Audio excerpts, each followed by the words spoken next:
K'aw bɛɛ lajɛlen fo k'aw bɛɛ lajɛlen waleɲuman dɔn k'i ye kari ye utukalo tile 18 bi don in ale fana ye donba ye an ka jamana ale kɔnɔna na ka da mun kan keba bi donya de la waati yɛrɛ masuruna la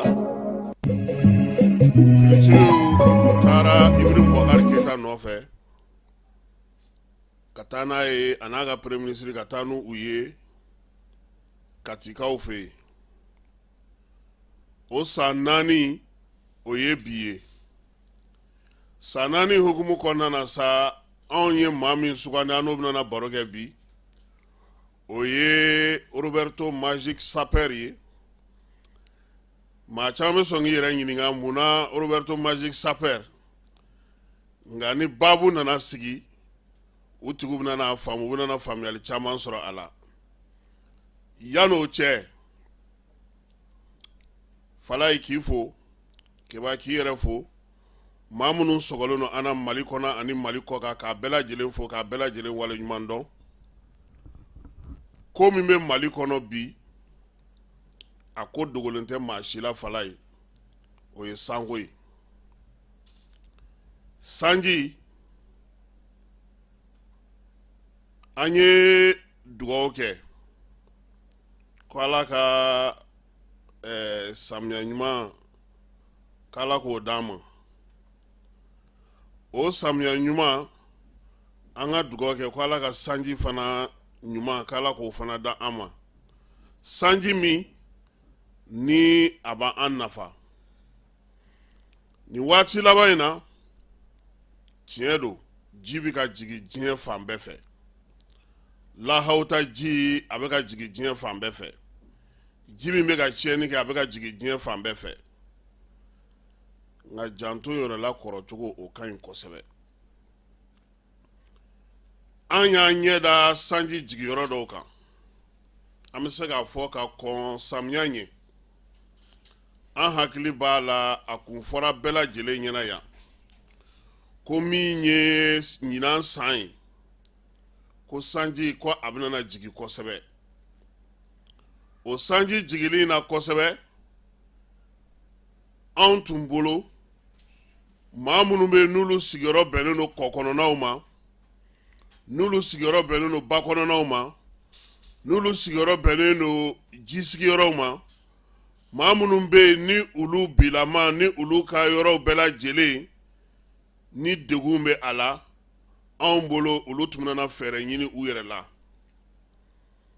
an ka miirina na fana maa caman tun bɛ yen olu kunna kɔn k'u ka wuluwuluw bɔ u kunna kɔn k'u ka fosse dingɛw bɔ u kunna kɔn ka sira di ji ma a bɛ se ka tɛmɛ cogo min na bi an ɲɛ bɛ mun na bɔlɔlɔw sanfɛ maaw bɛ ka jaw ta k'u bila bɔlɔlɔ kan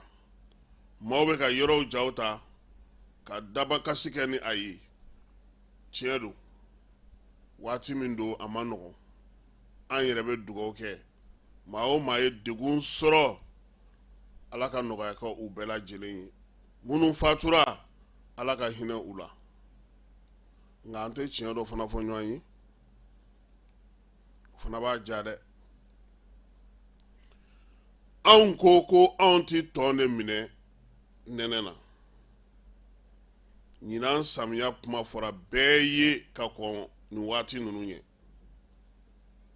tiɲɛ don gouvernement kɔni kan ka i jɔ a jɔyɔrɔ la ka mɔgɔw dɛmɛ nka n taara n ka so sa ba dingɛ kɔnɔ i yɛrɛ y'o dɔn ka t'o sa o kɔnɔ dɛ n ye n ka so jɔ yɔrɔ la yɔrɔ minnu na fosse dingɛ tɛ yen ji tɛmɛyɔrɔ tɛ yen fosi tɛ yen an taara an ka so jɔ cogo min ka di an ye plan t'a la fosi t'a la yɔrɔ min nin y'anw ka imam ye ji la wa Jara Umaru tɛ de ji donna imam fɛ yen ja misiri tɛ seli juma nata ye Falaye anw ye a fɔ bɛɛ ɲɛna yan maaw k'u hakili to u yɛrɛ la maaw k'u hakili to ɲinan samiya ko la maaw k'a dɔn k'a fɔ a lakalila a fɔra yanni anw yɛrɛ cɛ Mali yɛrɛ kɔnɔna cɛ yan sanji jiginna yɔrɔ caman nka an nana mun ye an fɛ yan fo utu an ta juillet daminɛ de la gouvernement wulila k'a bɛ fossé dingɛw bɔ o tɛmɛnen kɔ anw ka quartier ka dɔgɔ bi ko ji tɛmɛ sira yɛrɛ bɛ quartier min na quartier mun bɛ yen bi ko mɔgɔ bɛ se k'a fɔ ko jɔn ko Ala anw sigitɔ yan an kɛtɔ ka yan san an nana sɔrɔ plan min b'a la ji tɛmɛ sira filɛ nin fossé dingɛ filɛ nin wuluwulujiw kan ka kɛ so kɔnɔna na an k'an kɔlɔsi an yɛrɛ la mɔgɔ tɛ ko cogo dɔn an kana na an ka sigidaw gɛlɛya o ka dɔgɔ anw ka sigidaw kɔnɔna na maires bɛ dugukolo feere kɔ kɔnɔ u b'a feere ba kɔnɔ u b'a feere ba tintin kan maaw b'a san u b'u sigi cogo min ka d'u ye maaninfinw bɛ na ka na kɔdingɛ ni badingɛw ni jitɛmɛ siraw k'u kɛ feerelikɛyɔrɔ ye Bamakɔ kɔnɔna na maa si tɛ foyi f'u ye Falaye ni ji nana ni ji ma taa ni e ye a tɛ taa ni kɛba kɔni ye o ye fɔlɔ ye sigiyɔrɔw kinw sigidaw baara minnu kan ka kɛ wa anw fɛ yan min yɛrɛ ka jugu karisa aw kana nin kɛ kare kɔnɔ e ye maa jugu ye vraiment aw ka cɛ in les gars qui au bout là a compliqué len don a ka kuma ka ca dɛ a dun nana anw sɔrɔ yan mais a nana aw sɔrɔ yen a ɲɛ bɛ min i b'a dɔn ko imam ninnu ka quartier la Misabugu cɛ dɔ delila ka taga yen a taara ci de la a segintɔ a y'a fɔ dutigi dɔ ɲɛna ko ni sanji nana don o don k'e ka du ko a bɛ kɛ ko san b'a dun san ye cɛ ka du dun ɲinan parce que a ye yɔrɔ lajɛ ji tɛmɛ sira foyi tɛ yen dingɛ foyi tɛ yen mɔgɔ bɛ se ka bɔ min fɛ sira foyi tɛ yen o ka tɛmɛ ka bɔ yen u ka kin yɛrɛ bɛɛ lajɛlen Falaye a bɛ dingɛ dɔ de fana kɔnɔna na tuguni donc ji bɛ bɔ diɲɛ fan bɛɛ ka na suru yen de ni sigiyɔrɔ bɛnna yen ma a ka gɛlɛn dɛ bi ka kɔn kunu ni kunna sini san in ɲɛ parce que sisan a donna Bamako mɔgɔw wulilen don k'u jɔ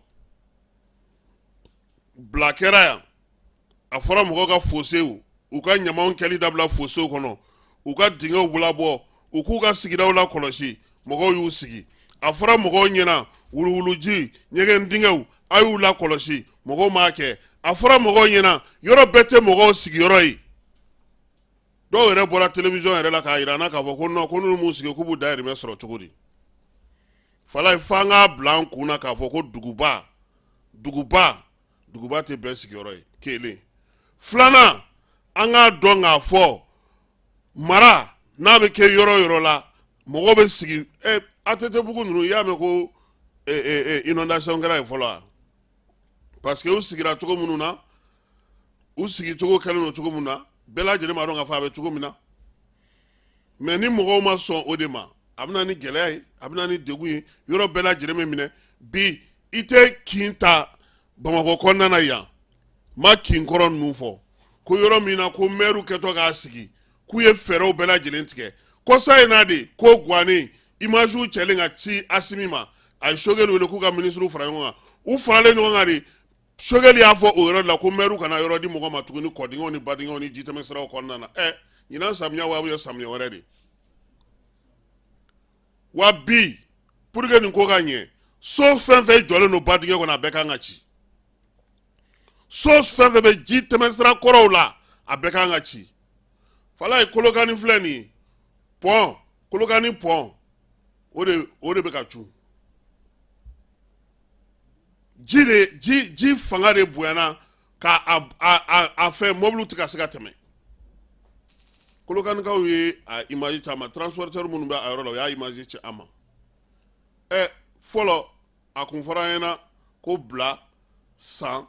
Tɔnbukutu fan bɛɛ bi Mali fan jumɛn bɛ ko ji inondation ma kɛ yɔrɔ min bi Mali fan jumɛn bɛ yen jitu mini kana mɔgɔw bali ka yɛlɛ 3e point kan kunu parce que voilà jitu mini kana mɔgɔw bali ka yɛlɛ 3e point kan kunu munna parce que so minnu ni fɛn minnu jɔlen don dingɛ minnu sɛgɛnnen don mɔgɔw nana feerelikɛlaw sigi o kan feerelikɛlaw nana ka na sigi olu fana yɔrɔw datugulen to mɔgɔ si t'a dingɛ bɔ mɔgɔ si t'a foyi a yɔrɔ bɛɛ gerenen sigilen don bɛɛ sigilen don ji b'a tɛmɛsira de bila ko e bɛ yen o ye ji fitinin ye dɛ wuluwulu ji ni sanji tɛ kelen ye dɛ donc bi baara min kan ka kɛ ɲɛmaaw bolo baara min kan ka kɛ sigida mɔgɔw bolo baara min kan ka kɛ an bɛɛ bolo an k'a dɔn fɔlɔ k'a fɔ ko an bɛ taa an sigi yɔrɔ minnu na an b'an ka so san yɔrɔ minnu na an b'an ka so jɔ yɔrɔ minnu na an b'a fɔ yɔrɔ minnu y'an ka baarakɛyɔrɔ ye an ka sigida fɔlɔ lakana fɔlɔba o ye an yɛrɛ de fɔlɔ ye kunu yasa in daminɛlen an sigiɲɔgɔn dɔ bɛ a y'a lajɛ k'a bɛ ɲama cɛ ka kɛ fɛn na kiba y'a fɔ a ɲɛna ko yen tɛ ɲama ne yɛrɛ bɔra a kama tilegan dere a taara ɲama bɛ cɛ k'a bɛna kɛ ji la e dun bɛ k'a cɛ a bɛ taa dɔw de ka da la an y'a fɔ a y'a dafasa ja k'a sɔrɔ a kun ye ɲama wurubata kɔnɔna na ka ban bon ni mɔgɔw tɛ kuma mɔgɔ fɛ bɛɛ kɛlen don ka to yen ten ko foyi tɛ se ka fɔ mɔgɔ ɲɛna ni k'i bɛ fɛn fɛn fɔ bamakɔ kɔnɔna na k'u bɛ k'u dahirimɛ ɲini mɔgɔ mana na ɲɛmɔgɔya la bamakɔ n'a ko k'a bɛ redresseli kɛ u bɛ pression kɛ u bɛ wuli ka don diinɛtigiw kan u bɛ don sugu mɔgɔw kan u bɛ taa sugu association ma u bɛ fɛn bɛɛ lajɛlen kɛ yaasa i kana se ka ɲɛ sɔrɔ e yɛrɛ ni ala n'a kira cɛ an bɛ ka min kɛ yan bi ko o ye capitale ye bɛɛ b'a dɔn k'a fɔ ko nin tɛ capitale minɛ cogo ye mais mun de bɛ fɔ an ɲɛna ko mɔgɔw bɛ k'u dahirimɛ ɲini katakatani mɔgɔw bɛ k'u dahirimɛ ɲini moto taxi mɔgɔw bɛ k'u dahirimɛ ɲini siraw tigɛli mɔgɔw bɛ k'u dahirimɛ ɲini hali kɔɲɔw bɛ laban bɛ taa kɛ gidɔrɔn kan yan foyi tɛ bɔ a la ni bamakɔ tɛ i b'a ye dugu jumɛn na miliyari bɛ don gidɔrɔn na nka sugutigiw de b'u nafɛn feerelaw de bɛ na o sira tigɛ lavazi jɛgɛ feerelaw pɔmu feerelaw namasa feerelaw lemuruba feerelaw katakatanitigiw sitɛriniw ani fɛnw yɔrɔ olu de bɛ sira minɛ a filɛ nin viyadigi maa si tɛ se k'a fɔ k'i bɛ boli a kan i fɛrɛ ma pano 180 de tun b'a kan bi kelen jɔlen tɛ yen u y'a bɛɛ kari k'a bɛɛ bin o bɛ kɛ jamana jumɛn na k'o bɛ fɛ circulation yɛrɛ dɔrɔn i b'a dɔn k'a fɔ ko min b'an ka jamana kɔnɔ donc f'an k'a lajɛ ni e banna dugubaw sigili sariyaw ma e ko k'e bɛ min k'aw ka dugunicinin na k'e ka n'o kɛ bamakɔ yan e ko k'e bɛ min k'aw ka togodaw la k'e ko n'o kɛ bamakɔ yan n'i ye bamakɔ kɛ duguba i b'i sigi n'a conséquence fana ye dɛ nin ye ji ye o ala k'an kisi bi mun bɛ bamakɔ n'o ka jugu ni nin bɛɛ i b'o dɔn bamakɔ fan bɛɛ ye station ye bamakɔ fan bɛɛ ye station ye a bɛɛ hali a tɛ kɛ yan yɔrɔ la o t'a la tuguni station min kaburudo kɛrɛfɛla la o ma on s'en donne kaburudo kɛrɛfɛ bamakɔ fan bɛɛ ye station ye mɔgɔw b'o kɔlɔlɔ dɔ fɔlɔ maa si tɛ yen min bɛ se k'a fɔ ko nin yɔrɔ in na a kana station kɛ yan a ye nin yɔrɔ in to yen a taa ka taa station yɛrɛ bɛ u bɛ nin kana kare kun dɔ n'a kun bɛ minɛ i b'a fɔ butiginin o kɔlɔlɔ mɔgɔ b'o dan yɔrɔ dɔn bon ɲɛmɔgɔw ɲɛ b'o la ni ko ma kɛ don min u tɛ wuli o kama jamana mara dun ye ka kɔn ka fɛɛrɛ tigɛ ka mɔgɔw la kisi an y'an ka fantan kumanin fɔ yan n ko sanji bɛna na caya ɲina mɔgɔw ko aw na dɔ kɛ kuma na yan falaye bi ji donna minnu kan an ŋaniya ɲuman b'u fan fɛ an b'a ɲini gouvernement fɛ a se ye min a k'o k'u ye nka ko in anw yɛrɛ nɔ don anw jamanadenw nɔ don anw sojɔlaw nɔ don anw géomètres nɔ don anw maires nɔ don anw dugudenw nɔ don parce que sariya min bɛ kɛ ka sigi an ka jamana kɔnɔ anw de y'a sɔsɔbaa fɔlɔw ye falaye walaye n'i taara kinkura dɔw kɔnɔ i bɛ don sira min fɛ i b'i yɛrɛ ɲininka i bɛ bɔ sira jumɛn fɛ sira tilennen kelen i t'a ye kinkuraw kɔnɔna na mɔgɔw bɛ na so jɔ fo k'a gun gitɔrɔn na i bɛ don sira dɔ fɛ i b'a fɔ k'i bɛ taa bɔ o fɛ i bɛ taa bɔ fo yɔrɔ jan wɛrɛ fɛ min t'o ye tuguni dugu jɔlen so sari n'i yɛrɛ bɔra bamakɔ cɛmancɛ la ka ban i b'a fɔ ko autorisation tɛ yen ordre tɛ yen foyi tɛ yen bin ka di min ye o k'o kɛ dɔrɔn de don quoi mɔgɔw b'a jɔ dɔrɔn ka taa hali u yɛrɛ tɛmɛsira k'o makara o t'a la tuguni nin lajɛ kɛ ni ye kɔlɔkɔlɔ ye hein a fɔra ko fɛn min ji min bɛ to senna fo novembre maa b'a dan nɔ fɔlɔ wa an kɔni bɛ min fɔ u k'a lajɛ depuis sisan maire bɛ baara o baara kɛ u ka wuli k'u jɔ fala in ko ne bɛ to ka kuma min fɔ aw bɛ ne naloma minɛ quoi n'i ye Mali secteur o secteur ta i bɛ taa sɔrɔ i b'a fɔ k'o de ka jugu quoi n'i ye Mali sira n'i y'i ɲɛsin fɛn o fɛn ma n y'a fɔ aw ɲɛna énergie ko la yan n ko aw ɲɛ bɛ énergie la n ko n'i ye siraw fɛn o fɛn ta don min i b'a fɔ ko o de ka jugu pɔnkura yɛlɛyɔrɔ tɛ nin yan nin tɛ troisième point yɛlɛyɔrɔ ye yan ninnu maa si ma to nin ko in na o u sera ka denmisɛnnin ninnu bɛɛ sauver fɛn de karila kogo de binna yan kogo binnen de mɔgɔw kulera muso bolila sinon denmisɛnnin fɛn bɛ u sera k'a bɛɛ layɛlɛ mɔgɔ ma to nin yɔrɔ in na quoi mais fɛn gɛlɛya yɛrɛ ye min ye c'est que bi i b'a fɔ ko an b'an tugu k'an sigi ninnu ka nin yɔrɔ in lajɛ kɛ ji tɛmɛ yɔrɔ jumɛn bɛ nin na nin carré lajɛ ji tɛmɛ yɔrɔ jumɛn bɛ yen ji tɛmɛ yɔrɔ kelen a tɛ yen kogo de binna o de la musow kulera mais denmisɛnnin ninnu bɛɛ sera ka minɛ ji ma taa ni mɔgɔ ye quoi bon nin la nin ji sugu bɛ kunbɛn cogo di mais an kɔni b'a fɔ faamaw ye maa minnu bɛ yen n'u ye degun sɔrɔ u ka dɛmɛ don u ma anw fana minnu ye jamanadenw ye an k'an taabolo falen yɛlɛma o ka na sari ni fɛn bɛ fɔ a bɛ fɔ mɔgɔ sigida yɔrɔ lakana ni sigida ko mɔgɔ yɛrɛ de kama juguyaw tɛ o hali n'e ka kan ka na n'i ka sapeur pompier e bɛ don sira jumɛn fɛ mɔgɔ ka bala e bɛ don sira jumɛn fɛ k'i bɛna a tigi bɔ mais tellement que so plan yɛrɛ dɔnnen tɛ i b'a so dɔw bɛ jɔ ka ban f'u ɲɛna ko sira do u b'a jɔlen to yen kin kura ninnu non gouvernement ka t'u lajɛ a ka t'u lajɛ autorisation ni fɛn u k'a ɲɛɲini k'a dɔn min do quoi a ka vérifier wala a ka vérifier sinon n'an tora tan san dɔw la mɔgɔ tɛ se ka sigi Bamakɔ yan non mɔgɔ tɛ se ka sigi circulation ta i k'a lajɛ sɔgɔma kɛ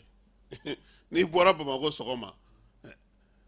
mɔgɔ si tɛ bi Bamakɔ kɔnɔ ko ni mɔgɔ bɛ dugu kɔnɔ na k'i bɛ bɔ ko 30 minutes i sera o tɛ yen o fo n'i ye jinɛmoriya kɛ dɛ fo ni hélico b'i bolo dɛ sinon i tɛ se falaye selikɛ in ka olu ye ala deli kɛ ko san nana a kɛra cogo min an ka yen fana lajɛ an ka Fili Jalo lamɛn selikɛ in ka olu fɛ yen olu fana ye ala deli kɛ sanjiko gɛlɛya tun bɛ Bafula bɛ cercle dugu caman na sibiri ani dimanche min bɛna uti kalo tile 17 n'a tile 18 ma sanba nana cercle fan caman fɛ selikɛ in b'o dɔ la o min kun ye ala deli seli kɛ alamisa don min bɛna uti kalo tile 15 ma san 2024 walasa u na se ka ji sɔrɔ cogo min na o n'a kɛrɛfɛ dugu caman wa ji sɛbɛkɔrɔ na Amara Jabi an ka jɛ k'ale lamɛn ka bɔ Selenkɛkaw fɛ yen. Amara Jabi ka bɔ Selenkɛɲi alhamdulilayi n'aw ye ɲininka Selenkɛɲi alamisa don an taara ala deli ko sango la alhamdulilayi bi kari la depuis 2 heures du matin fo kana bila 10 heures san bɛ kana Selenkɛɲi a n'a lamini bɛɛ lajɛlen san cayara kosɛbɛ wala milimetri 140 o de jiginna Selenkɛɲi n'a lamini bɛɛ lajɛlen na alhamdulillah an y'ala deli san nana Dieu merci on remercie le tout puissant le bon Dieu n'a ye mun kɛ o de ka ɲi mais a kɛra togo tiɲɛliw de kɛla parce que hali n'a kɛra du 3 ou du 4 ɲɔgɔn na qui sont proches du marigot olu ko ka surun dɔɔni donc ji donna ye ka tiɲɛliba kɛ ani mɔgɔw ka sumanw taara ani finiw taara ani fɛn caman taara o kɔni kɛra tiɲɛliba ye ka ɲɛsi du 3 ɲɔgɔn na ou du 4 ɲɔgɔn na Selenkɛɲi donc an b'a fɔ vraiment an bɛ taa sebila ka ɲɛsi an balimaw Selenkɛɲikaw donc vraiment san nana yɛrɛ de ka wasake vraiment on remercie le tout puissant dibatɛmɛnaya DTC kɔrɔ Drissa Jara ale ko a ye ko san tun famana kana fa kɛra sababu ye ka cikɛla caman fari faga cikɛ ko la ko nka uti kalo tile 17 n'a tile 18 ko san sɛbɛkɔrɔ surula ja kun bɛ yan de telle sorte que binw ni kabaw caman commencera ka ja ka sababuya kɛ sanko ye mɔgɔ caman yɛrɛ kun commencera ka hami ɲina jiko la yan fan fɛ yan parce que an b'a mɛn k'a fɔ san bɛna yɔrɔ caman mais ja bɛ an fɛ yan a deli kɛra Selinge donc maintenant sanko la en même temps gaŋɔntire fana misiri fana na fana kɛra sanko la kunu samedi o journée kɔnɔ san kɔni tilenna ka fusu a tilenna ka fusu mais a kun tɛ mɔgɔw bali baara la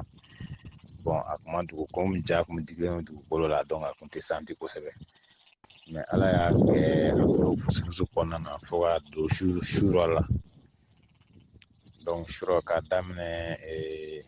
2 heures wagati donc san kɛra sɛbɛ donc a daminɛ o kɔnɔna na fo ka se dugu jɛma donc san bala ka na ji fɛn fɛn na nin ye ta ji min bɛ mɔgɔw ka kabaw ɲɔw tigaw ani ganw ji min bɛ o de kan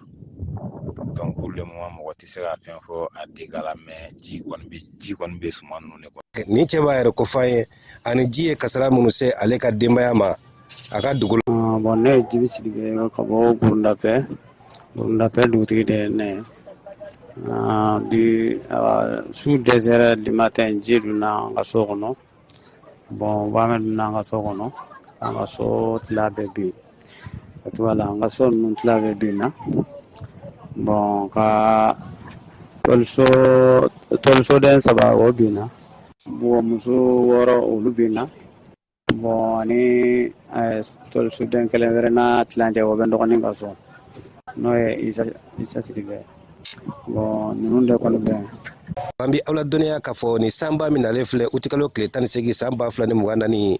Selinge Bafulabe commune fan caman fɛ seere dɔw y'a sɛmɛtiɲɛ ye ko maa in na yɛrɛmara kafo la sa in kɛra yen fana wa usubijanya mara fana na ko sa in sɛbɛkɔrɔ surula olu fana fɛ yen wa yɛrɛmara kafo caman y'a sɛmɛtiɲɛ ye k'a fɔ ko ji kɔni nana juma sibiri ani dimasi o min waatiw y'a sɔrɔ cikɛlaw kun jigila tigɛlen don ko bawo dugukolo kun jalen don sumanw kun ni tiɲɛli tɔ ma ja bilen kabini Bafulabe Jani Point ML tɔgɔ la Fili Jalo. Fili k'i fo k'i wale ɲuman dɔn n b'a dɔn k'a fɔ seli ala ye a jaabi sabula sa a nana fo ka a dama tɛmɛ ala ye kibaruya misɛn dɔmadɔni bɛ yen o ye olu bɛ tali kɛ Bakari Togola ale ka kiri bɛ daminɛ sini ntɛnɛn kalo in tile 19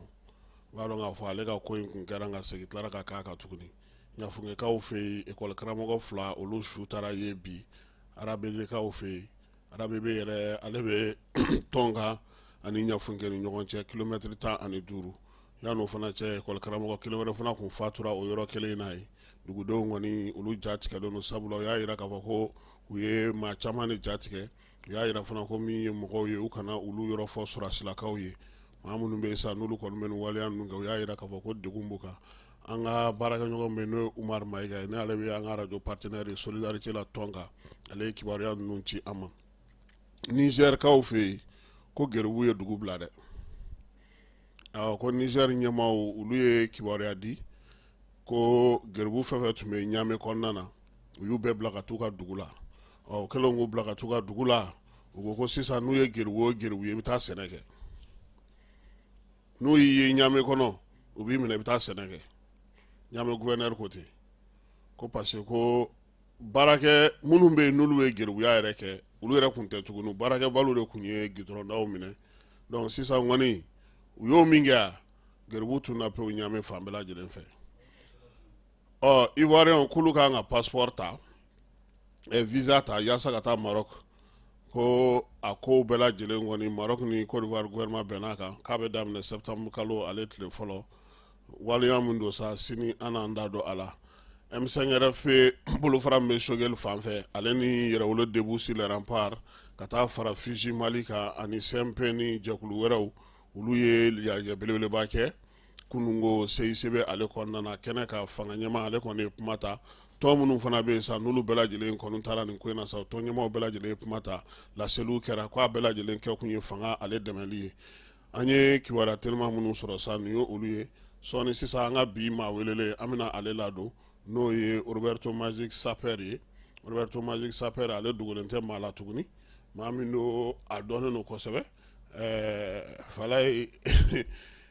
a ka ɲi ko mɛn da ye mɛn tigi da ye sɔɔni sisan an bɛna n'a yɛrɛ bila a yɛrɛ ka na kɛnɛ kɔnɔna na.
Ayiwa kuma fɔlen kɔrɔ tɔ o ye dalama ye bi wulada in na an ni maa min bɛ ɲɔgɔn bolo bɛɛ lajɛlen b'a wele Roberto Magic Saper ale yɛrɛ bɛ sigida 6nan na yan an yɛrɛ fana bɛ sigida 6nan na yan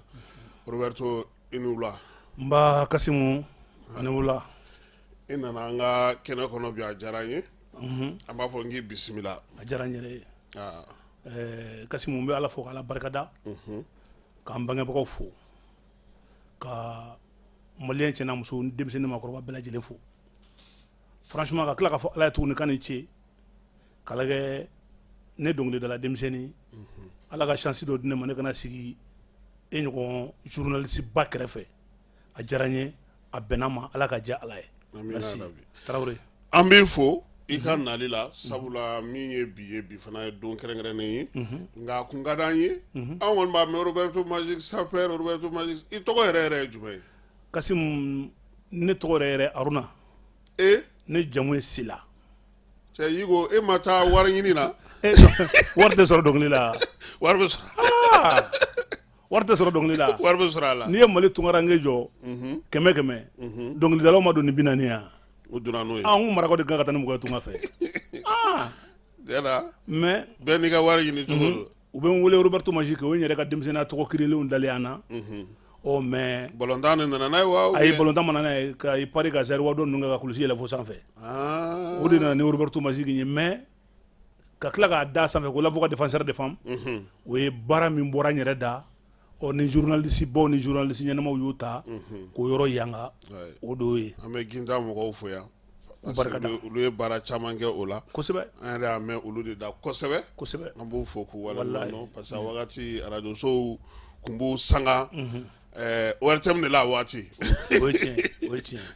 an bɛ Umaru fo yan n'o ye Umaru Mariko ye Cɛfin Mariko an b'a fo yan ayiwa Roberto Magic Saper Aruna Sila maraka kana yɛrɛ sɔrɔ dɔnkilida fana na o nana cogo di? Oui bon ne baw ye jeliw ye mais olu mana ne a sira fɛ mais ni na kanu ne nana n'a ye ne ka musique yɛrɛ base ye mun ye Ala ma chance di ne ma diɲɛ kɔnɔ ne ka kalan mais ne jateminɛ de kɛ musow bɛ degun min na an ka jamana in kɔnɔ ne bɛna bɔ ni sira jumɛn ka se ka musow dɛmɛ ka dɔ b'u ka degun na ne tɛ se ka kɛ journaliste ye ni n ko n b'a fɔ n tɛ lamɛncogo sɔrɔ a la bon musique dun a talent dɔɔni bɛ n na bon ni n ye banbaw kan n bɛ se ka musow ka degun n'u ka sɛgɛn n'u ka tɔɔrɔ fɔ o sira fɛ u ka se ka ɲɛ sɔrɔ o de ye musique nali sira teliya ne bolo n y'a daminɛ foli la n y'o jɔ ka taa Segu Papa Gawusu Jarafe n'u k'a ma pɛgɛla Ala ka hinɛ a la Ala ka dayɔrɔ sumaya ka taa dɔnkili kalan yen Ala barika la a n'a ka denbaya barika a n'a furumuso ɲuman barika Ala ka hinɛ u bɛɛ la n ye dɔɔni sɔrɔ donc i nana i k'a kan n ye k'a kan Ala y'a ɲɛ n bolo tiɲɛ na i ka dɔnkili kelen kɔni bɛ yen o ye musow fasa yɛrɛ de tiɲɛ na an y'o lamɛn yɛrɛ de k'o sɛbɛkɔrɔ lamɛn bi a waati maa min tun bɛ bɔ fana ka musow défend a man ca dɛ mais mun de la i ye musow sugandi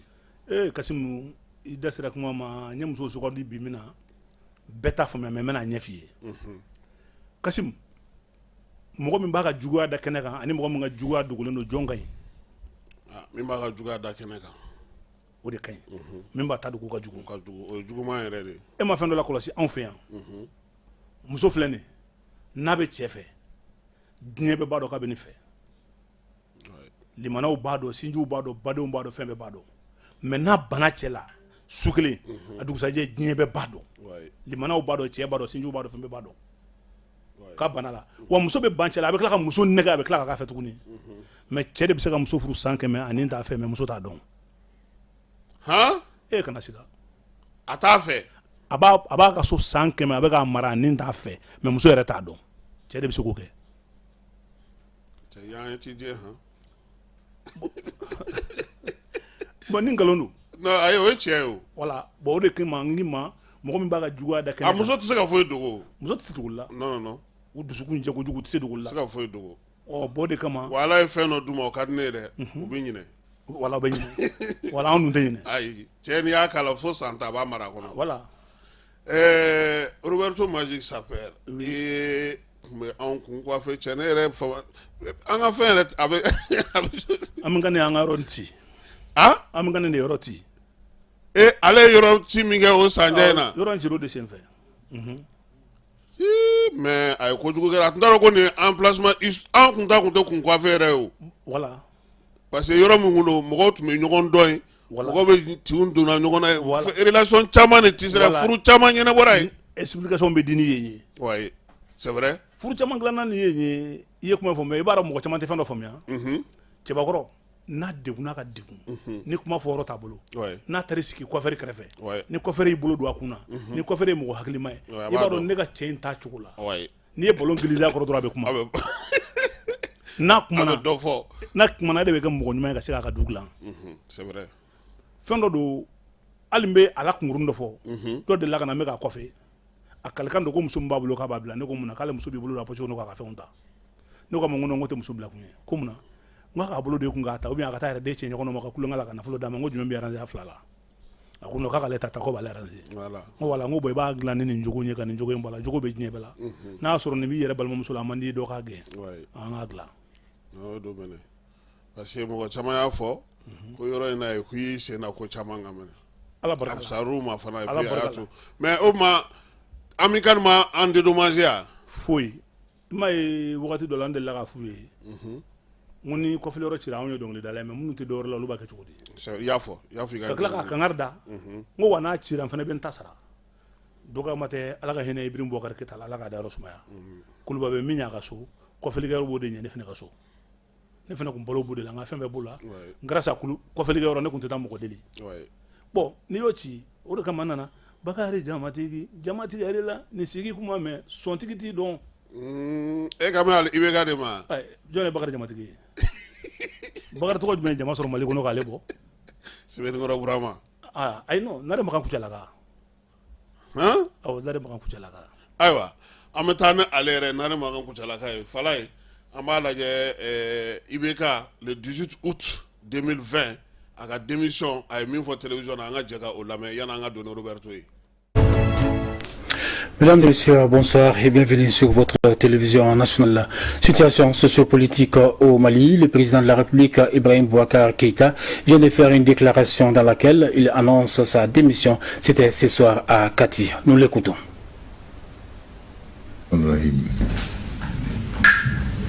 Chers compatriotes, Maliennes et Maliens, soldats, sous-officiers,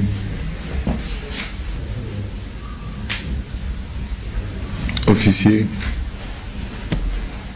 officiers supérieurs, officiers généraux de l'armée malienne. Pendant 7 ans, j'ai eu le bonheur et la joie d'essayer de redresser ce pays du mieux de mes efforts, car dès l'abord, dès ma première mission de chef de gouvernement de ce pays, je me suis convaincu des efforts fabuleux qu'il fallait mettre en œuvre pour redonner corps et vie à l'armée malienne. D'où cette idée de l'acte de programmation et d'orientation militaire. Ce compagnonnage avec les forces armées n'a jamais cessé. Même aujourd'hui, il ne cessera pas. Je pense qu'à chaque moment, sa vérité.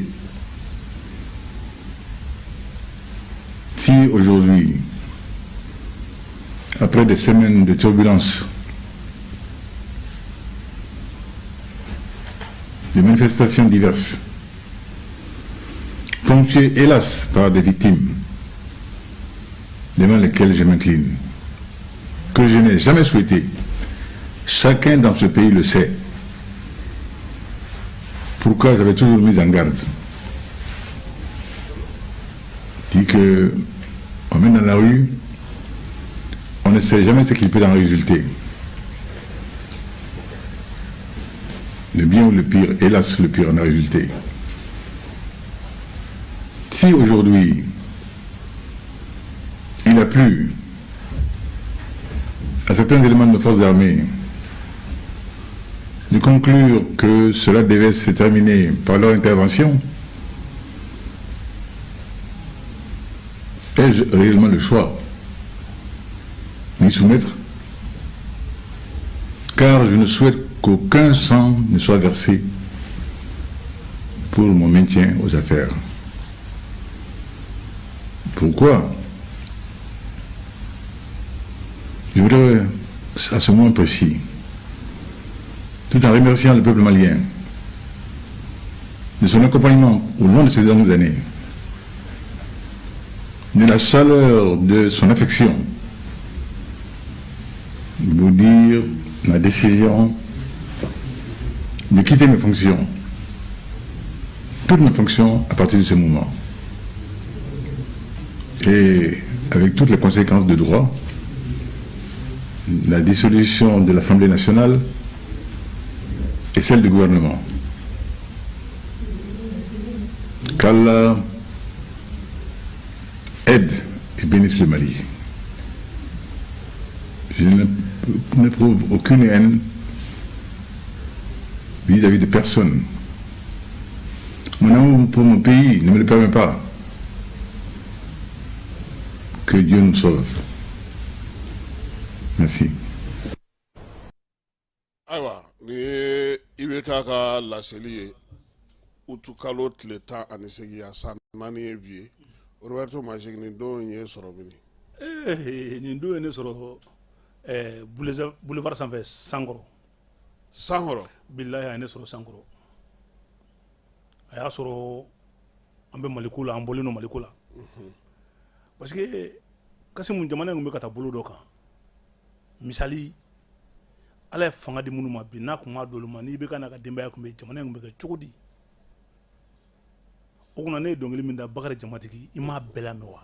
n ye caman lamɛn la i y'a bɛɛ lamɛn ɔ ni maliyɛnw seginna ka dɔnkili in lamɛn tuguni u b'a dɔn a don Mali kun ye min ye Bakari Jamatigi kun ye min ye ani bi Mali ye min ye mɔgɔw b'o dɔn ayiwa nin bɛɛ la e yɛrɛ nan'i yɛrɛ sɔrɔ nin politique ko la cogo di parce que an bɛ dɔn dɔnkilidala ye nka ka engagement ta tan meeting yɛrɛ tun tɛ foyi kɔ tuguni juma seli in yɛrɛ i fana ye juma caman seli n y'a bɛɛ seli e juma bɛɛ seli n y'a bɛɛ seli ni n kun tɛ ɲini ka na ka falaku yɛrɛ ye n y'a bɛɛ seli alimami yɛrɛ tun bɛ ne sɔrɔ boulevard la jara tun bɛ e sɔrɔ yen an bɛ jara tun bɛ ne sɔrɔ yen an bɛ ɲɔgɔn dɔn maɲabugu n dɔgɔnin don a tun bɛ ne sɔrɔ yen ouais bon n ye dɔnkilidala ye mais n ye dɔnkilidala ye ala barika la mais n ye maliyɛn fana ye o cɛ faso ɲɛlen ka di bɛɛ ye faso tagalen ka di bɛɛ ye ni ma fili mɔgɔw kan ka fɛn dɔ jateminɛ diɲɛ fɛn o fɛn foyi tɛ faso bɔ faso de y'a bɛɛ ye san dɔ la en 2012 u kɛlen ka Aguelhok ka attaqué n'a fɔra ko Mali sɔrɔsiw binna Mali sɔrɔsiw bolila n b'a f'i ye n ka dɔnkili kɔnɔ tuma bɛɛ ne tɛ mɔgɔ kalannen a don an ye diɲɛ ka janfa ye cogoya min na bi a don an kun ma diɲɛ ka janfa ye ten kelen kun tɛ ne ye dɔnkili da ka yira n ko sɔrɔsiw bolila i yɛrɛ tilara ka boli o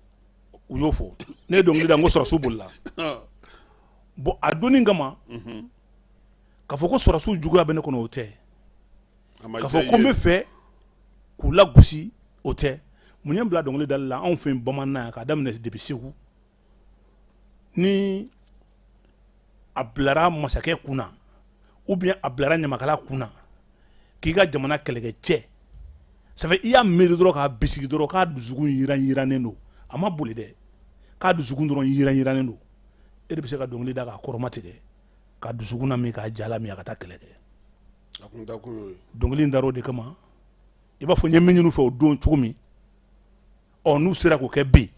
ne bɛ ala fo ka ala barika da san 12 tɛmɛnen o kɔfɛ o tɔ ka tila ka na kɛ ne ɲɛna ne ka tila ka segin ka dɔnkili wɛrɛ d'u la k'u tanu ne kun hakilina ye min ye u ka kɛ cogoya min na u kɛra ten ne b'a fɔ n ko ala ni ce ala ka barika don an n'u la hali bi ayiwa e yɛrɛ nana nin ko in na cogo di parce que très souvent dɔnkilidalaw man teli ka gɛrɛ politique mɔgɔw la kuma tɛ k'a ye meeting ni fɛnw na n'o de f'i ye n ko faso kɔnɔ de ka bon ni diɲɛ fɛn bɛɛ nin tɛ kun bɔ nin tɛ kun bɔ n'i y'a fara ɲɔgɔn kan a bɛ kɛ kunba kelen ye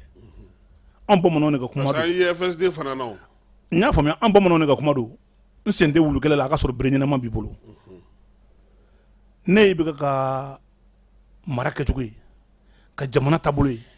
ka jamana faamuya cogo ye a ma ne kun minɛ ne y'a dɔn ni jamana in labanna min ma a bɛ wolo min na ko ɲuman tɛ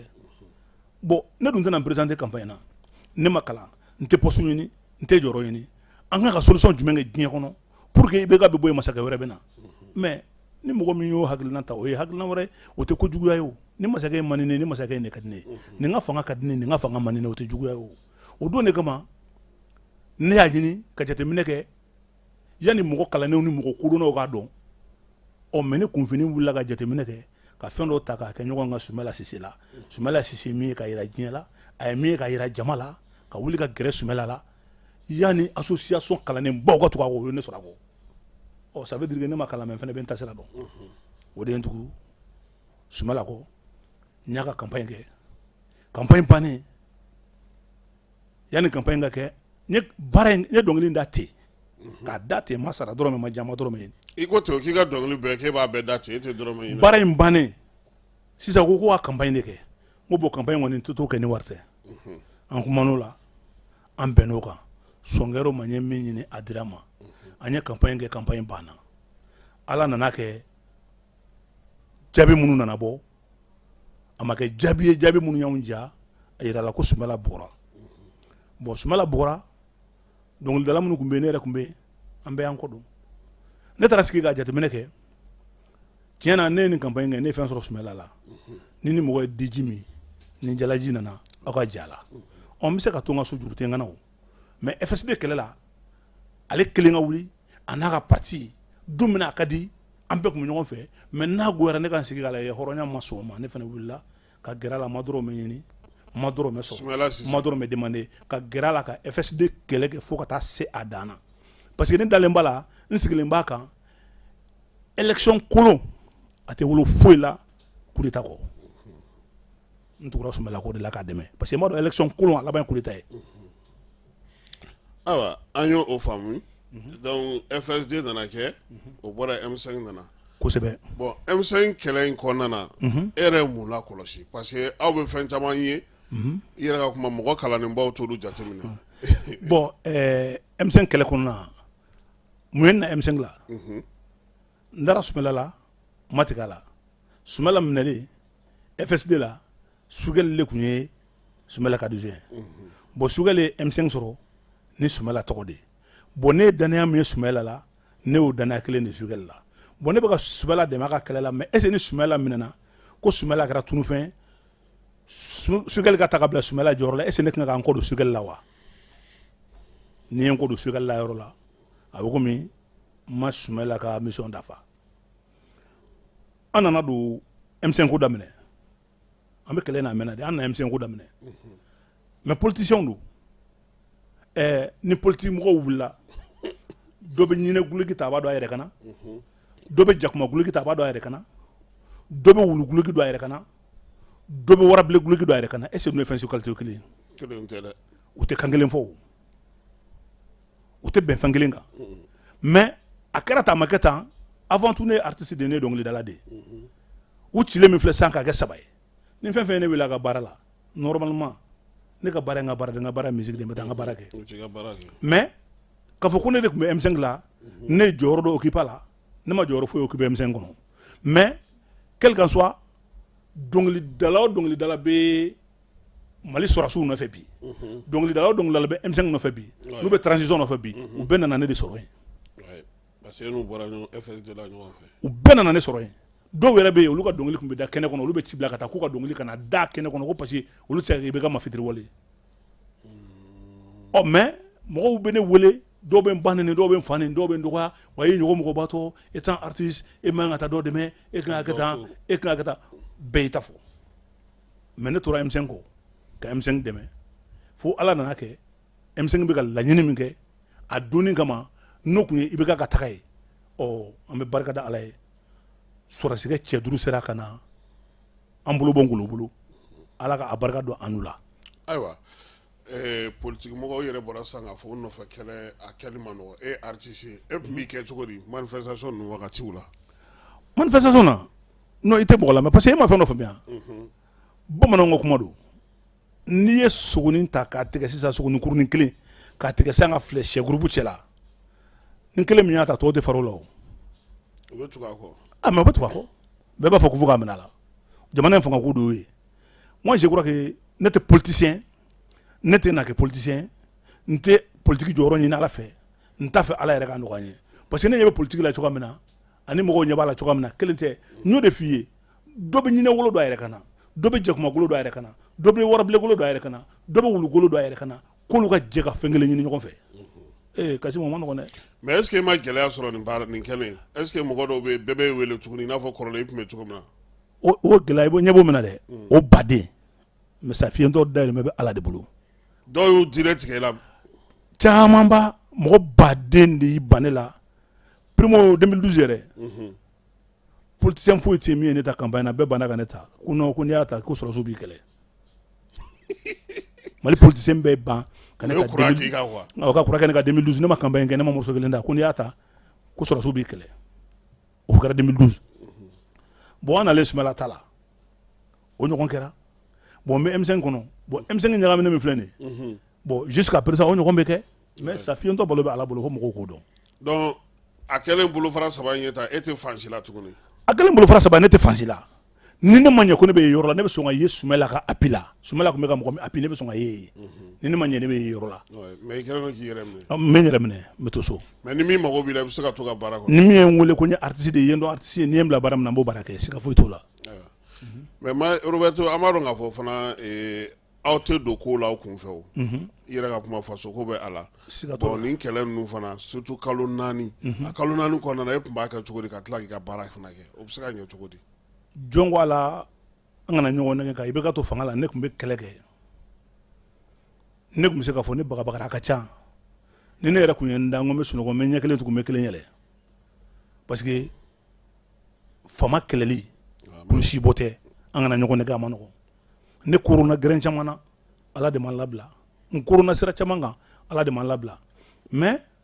ni ne kun bɛ diɲɛ yɔrɔ o yɔrɔ kɛ n taga yɔrɔ ni na yɔrɔ n bɛ n taama sira dɔn n bɛ n na sira dɔn n bɛ n taa don dɔn n bɛ n na don dɔn n bɛ n taama yɔrɔ dɔn parce que ne b'a dɔn ne bɛ ka fɛn min kɛ a ma nɔgɔ i bɛ ka fɛn min kɛ a ma nɔgɔ i fana bɛ hakili to i yɛrɛ la kɛ. ayiwa nin bɛɛ la i b'a dɔn i yɛrɛ ka kuma polisi mɔgɔw kɔni waragolo ni jakumagolo ni fɛngolo tɛ don ten o a bɛ kɛ pour que ni a ko ɲɛna aw ka se ka ɲɔgɔn dɛmɛ ka tila ka jamana jɔ mais est ce que e sen b'o la sisan. k'a fɔ k'u ka ne wele an ka jamana jɔ wa. Kasimu yɛrɛ ka yɛlɛ la dɔɔnin kɛ. a ɲininkali tɛ wa. bon a bɛ se ka kɛ u b'i wele u b'a fɔ ko Kasimu parce que hali wagati min na Salifu bɔlen CNT la bɛɛ tun hakili b'a la ko e de bɛ nalen o mɔgɔ yɛrɛ y'a kuma fɔ de ko e n'a ka kan mais munna e m'a o sɔrɔ. n y'a réseau la bon Jɔnkwala n m'a ɲini n m'a sɔrɔ n m'a ɲini mais don min kama M5 kɛlɛ tun bɛ kɛ ni n kun ma fili CNT tun bɛ ɲini yɔrɔ fila Kati Badalabugu ne m'a ɲini Kati Badalabugu wa. awɔ CNT tun bɛ ɲini yɔrɔ fila de Kati Badalabugu. e tɔgɔ di Badalabugu ye yɔrɔ min jɔn fɛ. Badalabugu o ye Jakuma Mori ka yɔrɔ ye. Badalabugu o ye Jakuma Mori ka yɔrɔ ye bon sisan a donni kama n m'a ɲini hali bi n m'a ɲini mais an bɛ yɔrɔ min na jamana kɔnɔ i ko bi ni n y'a sɔrɔ a ka di n ye ka da siranin dɔ kan c'est pas parce que politique ko c'est pas parce que dɔ wɛrɛ a ka di n ye ka da musow ka hakɛ dɛmɛli dɔ bɛ yen parce que ne sigilen ɲɛ bɛ hakɛ dɔ la musow ka 30% ne ɲɛ tɛ Mali yɔrɔ la a dafalen don yɔrɔ min na quoi. ka gɛlɛn dɛ. Mali yɔrɔ la a dafalen don yɔrɔ min na kelen filanan ye mun ye ni ne ye CNT sɔrɔ hakilina dɔ fana bɛ ne na cɛ o cɛ n'i bɛ Mali kɔnɔ k'i bɛ baara kɛ fonction publique la i bɛ baara kɛ collectivité la ne b'a demander i sara ka tila 3 ye kelen ka di i ba ma kelen ka taa trésor la kelen ka di i yɛrɛ ma parce que cɛ kana n'i ye wari mugu ta ka d'a ma o ye insécurité de ye sigida la o. mais Kasimu i b'a dɔn ko fila b'an cɛla yan. n'a b'aw cɛla yan aw kun ci mais cɛ kana n'i ye wari mugu ta ka d'a ma Kasimu fila b'an cɛla yan dɛ. n'an ka bere kɛ k'u bugɔ Kasimu cɛ kana n kana sara d'u ma kalo sa. non i b'u sara tila 3 ye i bɛ kelen di trésor ma i bɛ kelen di u ka musokɔrɔba ma a tɔ kelen u b'u débrouiller n'o ye u bɛ sosara b'o la ka balo b'o la n'o tɛ n'i ye wari mugu ta ka di cɛgana ma Kasimu o ye insécurité de sigi la o. a ma ɲi. mais o ka ɲi cogo di o ma ɲi Kasimu o ma ɲi o tɛ kɛ o. o don u fila bɛ ne fɛ yan dɛ ou bien 3 yɛrɛ 3 de bɛ ne fɛ. wa solution i b'u bila i bɛ délai d'u ma u ka muso ɲini bon ni ne tun bɛ CNTS ɲini ne b'a ɲini ni sira de ye. pour que ka taa nin voilà ninnu défend ka musow défend ka tila ka cɛganaw ka côté u sara ka tila 3 ye kelen ka d'u ma dɔ ka b'u ka sɔrɔ la. voilà dɔ ka b'u ka sɔrɔ la kelen ka d'u ma kelen ka d'u ba ma kelen ka d'u yɛrɛ ma parce que n'i ye wari mugu jɛ ta ka di cɛgana ma dugu sigi la dɔrɔn o ye insécurité totale ye. ayiwa an b'a dɔn fɔlɔ k'a fɔ min ye jamana taabolo ye i yɛrɛ i bɛ caman fɔ a la i ye dɔnkili caman da hali sisan an bɔra k'i ka dɔnkili min lamɛn i bɛ ka armée fasa da mun de ye ninnu sɔrɔdasi ninnu diya e ye danfara jumɛn bɛ u ni tɔw cɛ e yɛrɛ bolo. bon mun ye ni sɔrɔdasi ninnu diya ne ye Kasimu i ye kuma fɔ kuma min diyara n ye kuma min ka di n ye sɔrɔdasi ninnu ka di ne ye trop sɔrɔdasi ninnu ka di ne ye trop sɔrɔdasi ninnu nana sɔrɔ ne yɛrɛ de bɛ kɛlɛ la masakɛ in ka taa u nana sɔrɔ ne yɛrɛ bɛ kɛlɛ de la n kɛlen don ka guloki bɔ k'a bila ni masakɛ in ka taa siyɔrɔ kelen t'i la yɛrɛ siyɔrɔ kelen tɛ n na n mana miiri a donni kama Mali kɔnɔ kan kuturu de tun bɛ ci masakɛ bɛ jɔ ka bɔ ka kuma segin ka na kɛ nin fila kan n'a kɛra tan n b'a kɛ tan kalo min bɛ don o kan u bɛ taa o kan kelen ci jadisiw bɛ t'u sigi o kan kɔnɔ ka te min Kasimu ninnu bɛ ne tɔɔrɔ dɛ ɲanibagatɔ ye dɔgɔ o dɔgɔ jɔ maliyɛn y'a jɔ sɛnɛkɛlaw tun tɛ se ka sɛnɛ kɛ mɔnikɛla tɛ se ka yɛlɛ ji sanfɛ dugu kuturu bɛ ci dɔgɔnɔduguw bɛ ci kan kuturuw bɛ ci sɔrɔdasi muso filiyatɔw bɛ ka caya sɔrɔdasi denfalatɔw bɛ ka caya k'a ye ko anw ye kɛlɛ dɔ kɛ o kama ko denmisɛnnin cɛ 5 sera ka na wuli an dɔgɔnin cɛ 5 ka se ka n'o daga ta ka bɔ anw da la ka jamana ta ka jamana sigi kala kelen kan anw yɛrɛ ka bɔ a la fo diɲɛ ka tila ka sɔn anw ye diɲɛ ka da anw na diɲɛ ka kɛ anw fɛ Kasimu ninnu ka diɲɛ ye ne ɲɛ t'a bancogo la ne la quoi ɲɛ t'u ka diɲɛ ye bancogo la ne la ne ɲɛ t'a la. donc i bolo u taabolo ka ɲi. Kasimu ni ninnu tɛ ne ɲɛ tɛ taabolo la Mali la bilen o. segin kɔ tɛ se ka kɛ yan. ka segin kɔ o de la n ye dɔnkili kura dɔ da n ko Mali kura ko in quoi a nakaw ɲɛna n'a ma diya maa min ye a bɛ k'i kɔ an bɛ segin an bɛ taa min Kasimu an bɛ taa de nin y'an ka taa de an ko mɔgɔ bɛ min na jamana kɔnɔ ninnu nana n'o dɔn hali anw hakili tun tɛ min na ninnu hakili jiginna o y'o kɛ Kasimu diɲɛ de bɛ k'anw tanu bi farafinna de bɛ ka ɲɛbɔ anw fɛ bi mais ni dɔ wulila bi jamana ka gɛlɛ kasi biɲɛkɔrɔbaw bɛ taa wɔyɔ quoi e ko k'e ka k'i yɛrɛ ye e ka tila ka lafiya ni k'i bɛ k'i yɛrɛ ye lafiya hali n'a bɛ k'i ɲɛna mais a base bɛɛ bɛ k'i denw ɲɛna a tɔ bɛ k'i kɔ. ayiwa an bɛ malikura ko dɔɔni lamɛn an tila ka segin ka na ni ala sɔnna.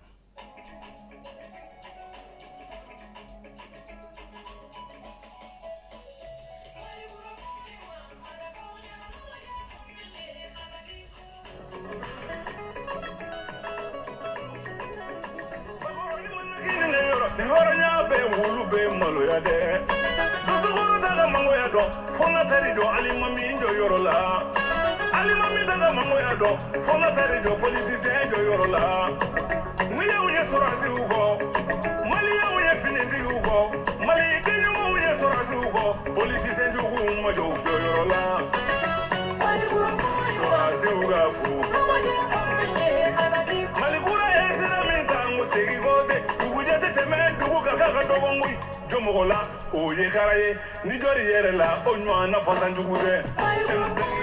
kulu ka fu ɲɛmɔgɔ ɲumatigi ye jamanadenw ye malidenw ma k'u tɛ tubabu jɔnya fɛ an y'u ka RFIw gɛn Faransi fɛnɛ gadi gɛn k'u ka ambassadeur gɛn ka barikani gɛn k'u ka polisejugu gɛn Jomogola o ye karaye ni jori yɛrɛ la o ɲɔgɔn na fasan jugu dɛ kumakangew ka fu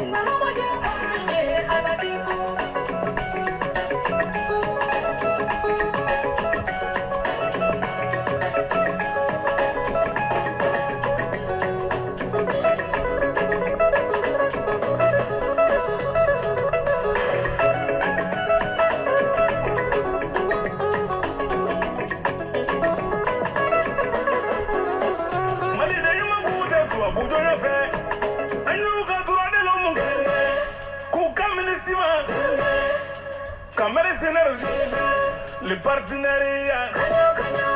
la souveraineté Jomogola o ye karaye ni jori yɛrɛ la o jɔn na fasan jugu bɛ amanga kɛlɛ kɛ min na mun ye malikura ye o ye bamanankan mɛn kosɛbɛ dɛ ne Seguka ye Seguka ne fa ye Seguka ne ba ye Seguka ne musiki kala Seguka de bolo ne yɛrɛ wolola Segu o y'a bannen o y'a dafalen mais mɔgɔw ka kumaw ka ca sisan surtout bi min yɛrɛ jɔrɔ bɛ jamana yɛrɛ la o ye jamanadenw minnu yɛrɛ bɛ yen bi n'u yɛrɛ tɛ fɛ an yɛrɛ ka lafiya kumaw ka ca politique mɔgɔw b'a la mɔgɔ wɛrɛw b'a la don o don ka kɛ n faso fɛ o kɛra gɛlɛya ye maliyɛn dɔw bolo bi e bɛ o faamu cogo di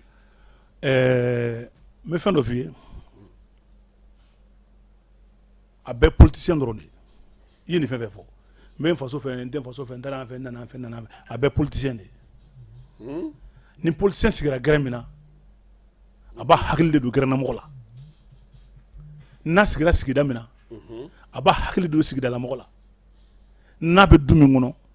a b'a hakili don o dukɔnɔmɔgɔ de la ne bolo bi ne tɛ se k'a fɔ ko Mali attaque banna pewu mais n'i ye Mali attaque jɔ 100 ye bi 90 bɔra la lajaba min tun bɛ Mali kan n'i y'a jɔ 100 ye bi 90 bɔra la n'i ma fili an ka k'an yɛrɛ ye fo an ka se k'an yɛrɛ garder fɔlɔ fɔlɔ Mali sanfɛla tun tɛ Mali ta ye an tun tɛ wuli n'an sagoya ye hali n'an bɛ wuli fo mɔgɔ wɛrɛ ka yamaruya n'o tɛ an tun tɛ se ka wuli mais bi cɛ si tɛ pan an ka jamana kunna n'anw ka yamaruya tɛ Kasimu ala ye hɛrɛ dɔ k'an ye koyi denmisɛnnin minnu y'o kɛ hɛrɛ dɔ k'an ye koyi mais dɔw fana bɛ olu b'a la ko u ka sɔrɔ ka ca ko dɔ ka bɔ sɔrɔ la wari min bɛ d'u ma a kuma ka ca tile fila in a kuma ka ca dɛ non e bɛ ka kuma min fɔ bamananw ka kuma don o ye kuranko bala mankan ye kuran mankan ayi siya dɔ bɛ ko kuranko kuranko bala mankan don nin ye kuranko bala ka kuma ye kuranko bala o fana ye jɔn de ye Kasimu n'i sera ka walawala i b'a walawala mais nin ye kuranko bala mankan ye kuranko ye siya dɔ ye bala ye tɔgɔ jumɛn n'a y'i diya i bɛ se k'a fɔ ko Musa o nin ye kuranko bala mankan ye maliyɛnkɛ min don ni sinankun t'a la Mali la mais ale bɛ ɲinɛ don min na a bɛ taa an ka préfet di Kidal on ma ɲinɛ o don kɔ dɛ ale bɛ ɲinɛ don min na Ibrahim Boubacar Keïta tun bɛ fanga la ni Mali sɔrɔsiw tun bɛ sa kɔrɔn fɛ n'a tun bɛ fɔ ko wari tɛ ka na n'u su ye a y'a sɔrɔ fond souveraineté $70 ye o don y'a sɔrɔ ale tun tɛ maliyɛn ye wa o don y'a sɔrɔ Mali mɔgɔw tun tɛ dɛmɛ la wa o don y'a sɔrɔ Mali ka gɛlɛn dɛ ɔ n'ale nana wuli bi k'a bɛna jaga ta ko fanga ɲini kun bɔra n bɛ fanga ɲini n bɛ campagne dayɛlɛ n yɛrɛ ye n bɛ fanga ɲini ani n bɛ fanga mara kelen tɛ dɛ a bɛ minnu bolo olu ye maralikɛlaw ye ɔ maralikɛlaw an b'olu kɔ k'a fɔ kuranko bala ye a ka to jamana in ka basigi yan ni Mali ye yan ni dunan ladon jamana ye nka an ka n'i ka sumu furakɛ k'an ka tigasi ɲimi dɛ k'a ka sabali ko yan ni Mali ye ayiwa Roberto an b'a dɔn fana k'a fɔ ko nin wagati in na min ye i yɛrɛ da sera kuranko ma tile 2 in ta ye ji bɛ ka degun lase mɔgɔ ma halisa yanni ka dɔn an b'o kuma na e yɛrɛ hakilina ye mun ye ji ka gɛlɛya sanji bɛ ka degun min se mɔgɔw ma sanji bɛ ka degun min se mɔgɔw ma a degun fɔlɔ kasi ma fɔ man di dɛ an yɛrɛ don kasi ma an sigiyɔrɔ don ni adamaden y'i ta yɔrɔ dɔ su tɛ ko i la fo a ka dɔn k'a fɔ ko sigiyɔrɔ bɛɛ tɛ mɔgɔ sigiyɔrɔ ye ne min bɛ wuli ka na an ka du jɔ yan ne kelen dɔrɔn tɛ o ni n ko an yɛrɛ don ne kelen tɛ o mais maire min y'a di ma dun n ko y'an dɔ ye dugutigi min sɔnna ale ka dugu kɔnɔ a yɔrɔ ka suma mɔgɔw ka sigi a la mais n ko fana y'an dɔ ye e min fana taara ɲini k'a jɔ k'i n'i ka denbaya bɛ taa o kun dun n'a taara ka bolo gɛrɛgɛrɛ ni e fana y'an dɔ ye an yɛrɛ nɔ don dɛ o ta ye k'a fɔ ko minnu sera ka so jɔ tintin kan k'olu ka cɛya don minnu y'a jɔ dingɛ kɔnɔ k'u ka fugariya don garisɛgɛ ɲɛ Ala ta ye nka an ka hakili to an yɛrɛ la an k'an sojɔyɔrɔ ɲini an k'an sojɔ cogo woloma Ala ka n'a cɛ janya luwanse ma fisaya luwanse ka fisa ye o parce que i taara so jɔ cogo sugu dɔ la ji ka i ka san 10 baara bɛɛ cɛ ka taa n'a ye i kunna jalen n'a sanasɔn nana su fɛ k'i to yen ka taa ni den dɔ ye o ma bon diɲɛ fɛn bɛɛ wa n'a taara ni muso ye o ma bon diɲɛ fɛn bɛɛ wa n'a taara ni yɛrɛ a ma bon diɲɛ fɛn bɛɛ wa nafolo tɛ o adamaden ka di ni fɛn bɛɛ minɛ ayiwa e yɛrɛ ye dɔnkilidala ye an ye Cikɛnija fana mankan mɛn a fana ye dɔnkili da oui n ye Cikɛnija ka dɔnkili mɛn mais anw fɛ Bamanan yan ani Mande an de tun b'a fɔ ko bula wuruwuru bularu fariɲara bula warawara bula fariɲara ko bula bi ban kana la ko nɛnkun 2 bɛ kana da mais ko bula de bi ban koro la ko nɛnkun 2 bɛ koro da n'i ye bulakɛ yɛrɛ don min na nɛnkun 2 b'a da i bɛ taa sɔrɔ bulakɛ in wolola buladu kɔnɔ buladen tɛ dɛ awɔ k'a fɔ bula tɔw ye k'olu ko tɛ ko ne kan bɛ bulakɛ jumɛn ma don min na a kalayara bulakɛ min bolila ka bɔ Worodugu ni kana Maliba in kɔnɔ yan dunan ladon dugu la n'an y'a sanutigiya k'a waritigiya k'a sigiyɔrɔtigiya k'a tɔgɔtigiya k'a jitigiya n'a ka sumu furakɛra an ka tigasi y'a k'o to yen Mali tɛ jamana ye jamana min bɛ bin mɔgɔ kan n y'o de fɔ n ko kuranko bala ye campagne daminɛ semɔgɔw ma o mais ni wulila ka taa OTAN de ka wari minɛ ka wuli ka taa tubabu wari de minɛ k'i bɛna tubabukan fɔ anw fɛ yan n'anw min don kaso la yan an bɛ di Ibrahima Burukina a bɛ bila ka taa kɔrɔn fɛ a ye se ka t'a la donc ni min ma se ka don kaso la an bɛ di Ibrahima i bɛ taa fɔrɔn na mais i bɛ tubabukan minɛ k'i bɛna tubabukan fɔ an ye cogo i bɛ tubabu wari minɛ cogo di k'i bɛna tubabukan fɔ an ye e bɛ so k'a fɔ cogo di k'a ye tubabu wari minɛ ayi ne k'i ma ni mɔgɔ min ye tubabu wari minɛ ka OTAN ka wari minɛ k'i bɛna tubabukan fɔ anw ye yan ale ka kunu kuma ni bi kuma kelen don wa kelen don ale tun kan ka min fɔ a tun kan ka fɔ de ka d'a ka kuma kan karisa ni mɔgɔ min kumana yan o bɛ taa kaso la nka mɔgɔ aw fana ka hakili to aw yɛrɛ la a kana taa tubabu ka fɛn minɛ ka na fɛn fɔbali fɔ yan baga bɛ kɛ jɔn ma ni polisikɛ kɔni ye k'a fɔ ma ko fɛn dɔ de b'i la awɔ ayiwa nin bɛɛ la i ka carrière bɛ cogo di parce que min n bɛ to k'i ye top la n bɛ to k'a ye fana mɔgɔw caman bɛ wele bilen ma i bɛ taa kɛnɛw kan album bɛ sen na wa ou bien a ko bɛ cogo di ou bien album tɛ marché bon jamana in kɔnɔ album tɛ marché n'an content an bɛ don studio dɔ la ka fɛn dɔ kɛ k'a fili diɲɛ ka lamɛn mais ne tun b'a dɔn dɔnkilidala minnu bɛ fɛ an ka jamana déstabiliser u jaabi cogo ɲuman min kɔnɔ dɔnkili la ka tɛmɛ a kuma lama kan parce que kuma ka gɛlɛn ne ma dɔnkili de ka nɔgɔn ne ma mais u ka bila u kunna k'an fana bɛna le dɛ a fana bɛna dɔ bɔ wa an bɛna le mais e bɛ se ka na an ka nin jamana dumanba in nin jamana barikamaba in nin jamana sankɔrɔtalenba in denmisɛnnin fitininw nalen ka jamana bɔ jɔnya kɔnɔ ka jamana kɔrɔta ka jamana sankɔrɔta ka jamana ka an jigitugu jamana ye diɲɛ bɛ ka ɲɛbɔ anw fɛ tubabu bɛ ka ɲɛbɔ anw fɛ farafinw bɛ ka ɲɛbɔ anw fɛ arabu bɛ ka ɲɛbɔ anw fɛ n'i wulila ka na k'e bɛna anw ka jamana la gosi o tuma k'anw tɛ tiɲɛtigi ye or que dɔw bɛ ka campagne dayɛlɛ yan ka sɔrɔ campagne ma se an y'olu minɛ wa mɔgɔ ma se mɔgɔ ma voilà mais ni min taara o t'an ka wari minɛ k'i bɛna o t'an kan fɔ yan n'an m'i kɛ wo la yan an bɛ di bɛrɛ ma i bɛ taa front na ayiwa donc o kɔrɔ sa album bɔ ka gɛlɛ artiste ma kosɛbɛ o ma aw n'anw bɛɛ ye kelen yan k'o ka gɛlɛ de sisan wa artiste ya yɛrɛ voilà Mali tɛ dɛ diɲɛ don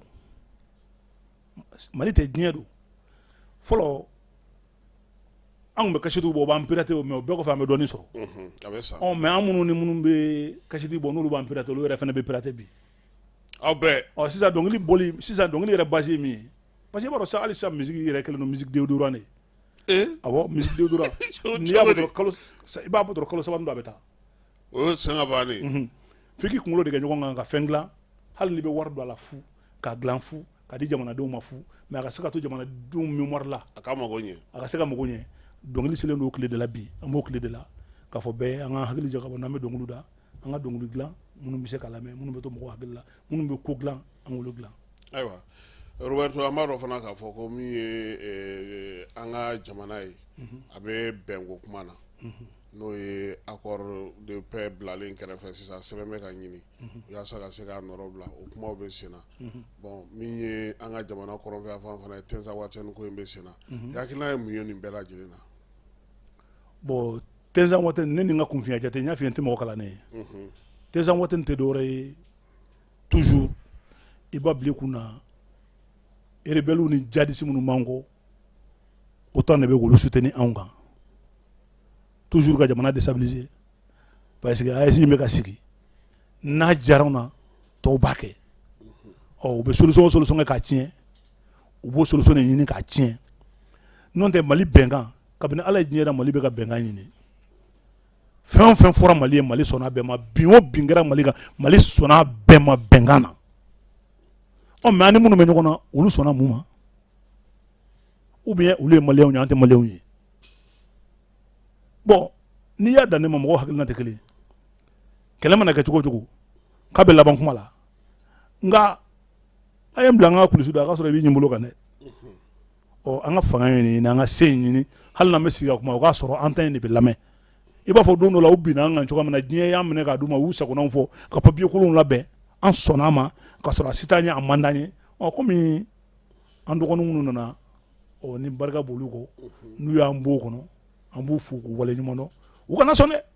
u k'a to de sanfɛ yiri sɛmɛyɔrɔ ɲuman u b'a tigɛ ja an sɛmɛ an ka sɔrɔ hali ni accord wɛrɛ bɛ signé o ka signé donc e bolo hali ni bɛnkan bɛ sɔrɔ k'a sɔrɔ o b'a sɔrɔ an jɔyɔrɔ ka ɲi awɔ an jɔlen don tintin sanfɛ ayiwa i ko artisiya kɔni k'o ka gɛlɛn sisan yɔrɔ mɔgɔ i yɛrɛ ka kuma album bɔ ko kuma t'a la concert ni ko tɔw bɛ cogo di bon concert ni bon i b'a dɔn ne bɛ nin bɛɛ la Kassim ne ta ye Maliko ye Mali ka di ne trop référendum kɛra yan ne ye campagne nasɔn bɛɛ kɛ ka bɔ chaîne sanfɛ ka kumaw dilan ka kumaw kɛ mais référendum na ne ma jouer kelen sɔrɔ jouer kelen ma sɔrɔ n ye da bɛɛ taper mɔgɔ si ma i sɔn k'i don a ta la n ye da bɛɛ taper jouer kelen référendum hali min kɛra fɛn na n ye da bɛɛ taper 26 mars la a fila kɛra an ka so filɛ 26 mars filɛ 100 mètres n ye da bɛɛ taper a kelen na n ma wele mais hali sini n'u ye ko wɛrɛ kɛ min bɛ faso ta ɲɛ ne bɛ far'o kan u kana ne wele dɛ ne bɛ far'o kan mais safiyɛntɔ balo bɛ Ala bolo walayi ne ta ye Maliko ye ne b'u dɛmɛ n b'u dɛmɛ fo n ka sa walayi wa n bɛ fɛn dɔ f'i ye an bɛ yɔrɔ min na jamana kɔnɔ bi denmisɛnnin ninnu ka fili hali n'i y'a fɔ ne ye a bɛ ne tɔɔrɔ bilayi n'u ka fili fɔ ne a bɛ ne tɔɔrɔ parce que ne ka jateminɛ ne ka kunfin jate la olu nana anw de kɔfɛ anw de ka laɲini don n'a ɲɛna an ka kunnadiya don n'a tiɲɛna an ka kunnagoya don an b'a ɲini Ala de fɛ o fɔ k'aw ye ko daminɛ aw tun tɛ ko min don a filɛ nin ye sisan a ma wolo fɛn foyi ɲɛnama na degun dɔrɔn de b'an kan or que degun tɛ mɔgɔ si kan degun tɛ mɔgɔ si kan cɛw cɛ bɛ Mali kɔnɔ bɛɛ bɛ k'i ka nasɔngɔ ni bɔ bɛɛ bɛ k'i ka dunta ni dun mais jamana ka kalan diɲɛ bɛ ka bi an kan mais e bɛ fɛ o k'e dalen sɔrɔ kɔrɔmugu nafolo cɛla yɛlɛma o tɛ se ka kɛ o kɔrɔmugu nafolo fana y'a jɔ non mais nafolo lafiyalen an tɛ sefa dilan a tɛ b'anw fɛ yan hali na anw mago bɛ devise la France b'i ban ka kɛ o caman bɛ yen sisan u b'u ban k'a fɛ bon u bɛ k'a ɲini jamana ka déstabiliser bon moi je crois k'an de kan k'an bolo di ɲɔgɔn ma k'an hakili kɛ ɲɔgɔn kan ka jamana kɛ kelen pour que jamana bɛ se ka bɔ o kɔnɔ o bɛɛ la n'anw ko i b'a fɔ an ka kɛ i ko kɔrɔlen e tɛ wari dilan somɔgɔ tɛ e bolo mais o bɛ se ka kɛ cogo di o tɛ kɛ o donc fo mɔgɔw k'a faamu fo mɔgɔw k'a faamu k'a fɔ ko an bɛ janfa min kɔnɔ bi diɲɛ ka janfa don an ka cɛsiri de y'an se yan wa an ka cɛsiri de b'an parce que ne ye janfa in ta ka janfa in lajɛ janfa in 100 o 100 an ye 70 tɛmɛ an ka ɲɔgɔn dɛmɛ a tɔ 30 an k'o bɔ yen jamana ka basigi an ka k'an yɛrɛ ta ye an ka sanu ka k'an ta ye an ka dugujukɔrɔfɛnw ka k'an ta ye an ka sanfɛla ka k'an ta ye jamana ka kɛ jamanadenw sago ye an ka se ka masakɛ sigi min ka d'an ye parce que n'an ye masakɛ sigi jamana wɛrɛ bɛ masakɛ min imposer o ye élection ko la a tɛ wolo foyi la coup d'état kɔ ala k'an kisi o ma ayiwa mais nin bɛɛ la i yɛrɛ ka kuma mɔgɔ dɔw bɛ yen olu yɛrɛ bolo san 4 min tɛmɛna sa foyi ma kɛ i bɛ ka taara k'an to cogo min an b'o cogo kɔrɔ la yɛlɛma ma kɛ fɛn foyi dɔw bolo hali ko attaque min dabila a ma dabila i b'a fɔ olu ye ko n'u y'o fɔ i b'a fɔ ko Allahu akbar wallahi n'u y'a fɔ i y'a fɔ ko Allahu akbar munna Mali kɔnɔ ni mɔgɔ kun 100 kun ye sɛnɛ kɛ 95 kun tɛ se ka taa ka malo tigɛ Mali kɔnɔ ni mɔgɔ kun ka 100 kun ka mɔni kɛ 90 kun tɛ se ka yɛlɛ ji sanfɛ Mali kɔnɔ ni mɔgɔ kun ka bagan gɛn 100 ni 50 kun taara n'a ka bagan tɛ segin bagan bɛ taa mɔgɔw kana saya ni sunɔgɔ dan fɛn kelen tɛ i bɛ ka mandat kɔnɔ baara bɛ sɔrɔ cogo min na bɛɛ b'a sɔrɔ cogo dɔn jamana bɛ diriger denmisɛnninw bolo cogo min na bɛɛ b'a diriger cogo dɔn an y'u ka kɔgɔji sanfɛ jamana musomanw ye u bɛ k'an ka jamana ɲɛmɔgɔw munumɛnɛ cogo min na o kun ye bonya de bɔlen jamana in kan pewu mais jamana bɛ yɔrɔ min na bi président minnu élus démocratiquement u ko k'u bɛ na ni 4ème république o sera wa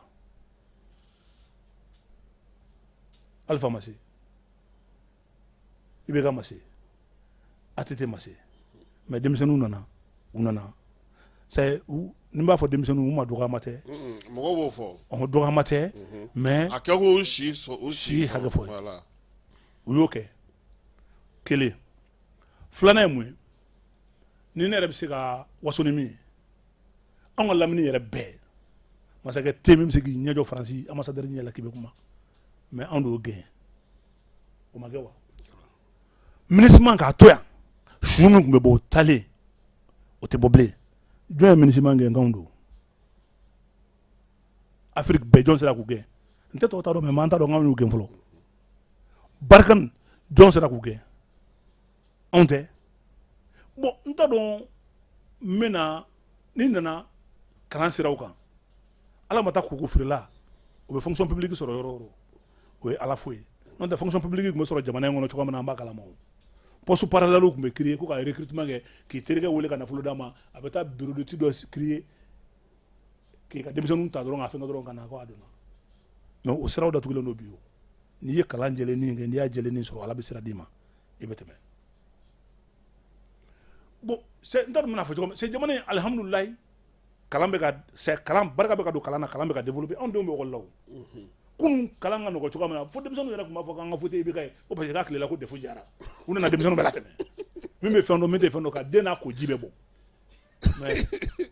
mais o ye ɲuman ye kalanko la mais an denw b'an bolo so kɔnɔ bi kalan bɛ ka taa bolo min kan a ɲɛ b'a la kalanko in bɛ ka gɛlɛya in tɛ dɔwɛrɛ ye o aw b'a ɲini k'a dɔn de ye o ye tubaarikala ye bon donc IBK ka wagati ni nin wagati tɛ se ka sanga ɲɔgɔn saya ni sunɔgɔ don jumɛn ye saya ye IBK ka wagati tun ye saya de ye ninnu ta ye sunɔgɔ min fana don jingɔn don quoi tɛ se ka taa kɔsɔbɛ ayi i tɛ sunɔgɔ kan i ka taa dɔrɔn ni saya ye se kelen don IBK tile tun ye saya de ye bilayi saya de tun don bɛɛ b'o dɔn nafolo tun bɛ sɔrɔ cogo min na bɛɛ b'a dɔn an bɛ mɔgɔ caman ye kumaba fɔ ni fɛnba fɔ la kasi an bɛ ɲɔgɔn dɔn jamana kɔnɔ mais IBK nana sɔrɔ Roberto Massigi sapeur Sojo ne bɛ n ka so dɛ o y'a sɔrɔ ne bɛ n ka so i dɔgɔnin ninnu fana nana sɔrɔ i b'i ka so. ayi olu taara kɔsa in na ne ko Ibiri bɔ ouais. Atelier la Yirimajɔ ci ba dɔ kɛra 95 hectares. 2006 y'a sɔrɔ ne ye du 2 de jɔ ne 2006 y'a sɔrɔ ne taara aventure la France ka wari sɔrɔ ka na ka du 2 kole ɲɔgɔn na ka jɔ kelen banna pewu kelen ma ban o 2 cira ka tila k'an sigi moto sanfɛ k'an débrouiller mais min kɔnɔ bi ka du kɔnɔ mais i bɛ k'a sɔrɔ ne b'o kɔnɔ awɔ i jija i yɛrɛ ye ala barika la n bɛ kɔfɛli kɛ n bɛ mɔgɔ kɔfɛ barika bɛ minnu na o bɛ n dɛmɛ voilà mais comme Amikan y'o ci ka bɔ yen ok an kana o tilen ne comme n yɛrɛ ba don n tɛ se ka fɛn fɔ n tɛ se ka fɛn fɔ a ma vraiment Robert i nali diyara n ye parce que a y'a to min ye hakilina wɛrɛw ye an k'olu mɛn min tɛ politiki mɔgɔw ye don o don an bɛ politiki mɔgɔw ta bon olu an n'olu bɛ baro kɛ mais a ka d'an ye fana n'i fana mago b'an na fana i ka fana k'a fɔ problème foyi t'a la pour que a bɛ se ka kɛ n'i ye fɛn dɔ la o ye dɛmɛ ye i taara k'i bɛ taa concert kɛ yɔrɔ dɔ la i yɛrɛ ka kuma olu yɛrɛ ka musaka yɛrɛ faralen ɲɔgɔn kan o tɛ foyi ye nka e taara sɔrɔ degun min bɛ yen e y'i ɲɛsin o ma n'o ka jiko ye mais bi alihamudulilayi u ye ji sɔrɔ a ko nana cogo di oui n ye dɔ kalan dɔnkili la o de sigiyɔrɔ bɛnna yɔrɔ in ma bon yen musow u ye sugu dɔ labɛn k'u bɛna sugu dayɛlɛ ko fo ka artiste ɲini bon u sera ne ka pitinin ma komi u y'a dɔn relation min n'o cɛ a tɔgɔ Adama Tugula a ye dɔnkili kalan ne bolo depuis a fitinin u sera Adama Tugula ma ko Adama Tugula ka ne de ɲini ka d'u ma Adama Tugula ne wele ne n'u taara kuma tiɲɛ na o ne ma ɲɛ an tɛ se ka ɲɛ mais an tor'o la kuma kɔnɔna na jiko problème de wulila Adama ka te min sigi ne ye jiko problème wulila ne ko quartier Jintan muso ko n'olu b'u ka naji don muso ko n'olu b'u ka naji don bilahi olu bɛ moto ta ka taa ji chasse san dugu ma dɔ ko ne ma ko ne ka hakɛ to dɛ k'i b'a kalama ko maliyɛnw ka hakɛ to ko hali jɛnɛba ko ji t'olu bolo a kuma ye ne dabali ban ne ko wa n ko min don n ko Mali ye hinɛ jamana ye barika jamana don n ko a ye béton di denmisɛnninw ma aw ka na aw yɛrɛ ka na u nan'u jɔ n ye Mali cɛ n'a muso denmisɛn n'a maakɔrɔba n'a dinɛ dɔnbagaw ni a ma ladiriw wele an ka ɲɛ ninnu ma an ka hinɛ u la an y'o kɛ an y'o bila tile damadɔ INPS muso baarakɛlaw ko femme battante de INPS n tɛ mɔgɔ kalannen INPS muso baarakɛlaw u ye n wele yan'u ka n wele u ka directeur ye n wele Usumani Karimu Kulubali fana sew ka Joroka Joroka yɛrɛ Kasimu t'an tɛgɛ ma ka taa n d'a ma Kasimu t'an tɛgɛ ma ka taa n d'a ma Joroka do a ye n wele ko dɔw bɛ n wele u ye n wele an ye démarche daminɛ ne ka appel kɛ ka taa fourage sen a bɛɛ lajɛlen bɛ taa miliyɔn 7 ni kɔ a bɛna tile 21 ma bon ne ka cɛya tɛ olu minnu y'a kɛ u ka cɛya tɛ ala de y'a garisɛgɛ ɲuman d'u ma k'u bɔ mɔgɔ ɲumanw na k'u bɔ bangebaga ɲumanw na ka bɔkolo ɲuman d'u ma u k'a dɔn k'a fɔ ko adamadenya fɔlɔfɔlɔ ye ji ye ko adamaden tɛ kɛ foyi ye ji kɔ ka sɔrɔ ka wuli ka taa ji sen mɔgɔ ninnu ye ani muso min tun b'a ɲɛma a don Ina Ture i b'a dɔn cɛw mana ko labɛn cogo cogo u bɛ musow dɔw bila ɲɛma bon musow ka ɲɛmɔgɔ o ye Ina Ture ye k'an b'u fo k'u waleɲuman dɔn wari in bɔra wari min na ala ka barika don a la ala kana taa yɔrɔ langolonya i b'a kalama association ka ca Mali la baarakɛdaw ka ca Mali la musow bɛ nafolo sɔrɔ mais dɛmɛw siraw ka ca mais ni ne dɛmɛ min tɛ bi u k'u hakili to a la u k'u hakili to ji la nin ye dɛmɛ min tɛ bi ko an b'u fo k'u ni ce k'u ni baraji an bɛ dɔɔnin lamɛn ka sɔrɔ ka i ka kumakuncɛ kuma d'u ma parce que ne ka cɛgana ninnu wulilen k'u jɔ u bɛna cɛ tɛ cɛgana dɔɔnin cɛgana kungo ka ca e yɛrɛ t'a dɔn ko cɛgana kungo ka ca u dimina est ce que kungo min bɛ ninnu na est ce que o bɛ e ni ne la i b'a dɔn cɛgana yɛrɛ n'i b'a développer n'i bɛ cɛgana yɛrɛ développer kosɛbɛ kosɛbɛ a kuma ka ca ni Kasimu i b'a dɔn Mali kɔnɔ Mali ye jatigiya jamana ye dunan ladɔn jamana don dunan ka di fɛn bɛɛ fo fɛn 3 kana jira o ye jumɛn ni jumɛn ye dununkɔrɔ tɛ dunan fɛ o y'ale ka parce que a fɔ ko k'a ye dununkɔrɔnin minɛ a ka dunan fana o man d'ale ye dɛ o man d'ale ye bon filanan ni dunan sɛbɛlama nana a fɔ ko karisa aw ka siyɔrɔ d'a ma i ka taa si denmisɛnninw fɛ olu tɛ dunan fɛ o man di cɛgana ye bon sabanan dusukɔrɔ bɛ to wulu la ale ye juru de san parce que ale b'a dɔn ni nin nana ni dumuni tobira ni nin kɛra fafɛn tɔ tɛ d'ale ma bilen bon ni saba anw fɛ yan ni saba tɛ dunan fɛ dɛ dununkɔrɔ cɛgana dosokɔrɔ Kasimu tɛ dunan fɛ ayiwa an ka sokɛli lamɛn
Gafu.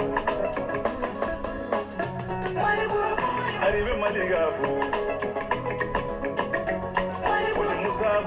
Alors, Roberto Magic Sapere, il faut qu'il voit le mando. Il n'a pas qu'un élément à vie à Jaran Cosme. Merci. Kuma kunche kuma mbibolo ka farani bela jilenga.